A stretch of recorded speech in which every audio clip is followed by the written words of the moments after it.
Ces échanges illustrent la volonté de Washington de négocier directement avec Moscou en contournant l'Union européenne, on peut pas le dire plus clairement, hein. Rester ferme sur les sanctions. J.D. Vance s'est dit convaincu que les États-Unis peuvent toujours jouer un rôle de médiateur. Il affirme que la Russie a fait des concessions significatives, notamment en acceptant des garanties de sécurité. De son côté, le ministre russe des Affaires étrangères Sergei Lavrov a indiqué qu'il n'y a pas d'agenda prêt pour un sommet entre Poutine et Zelensky, reprochant à Kiev de rejeter tous les points de discussion proposés. Donc vous avez eu pendant la fête nationale ukrainienne une frappe de drone ukrainien vers la Russie. Les Russes, eux, ont décidé de ne rien frapper en Ukraine pendant la fête nationale. Bon, ça peut se comprendre, quand on gagne, on peut se permettre ce genre d'élégance.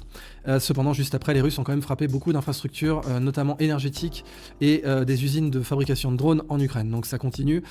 Aujourd'hui, les Russes sont en train de préparer l'encerclement de Kupiansk. Ils progressent à vitesse grand V parce qu'on sait que la paix est imminente. Les Ukrainiens, eux, ont permis aux jeunes garçons de moins de 22 ans de quitter le pays.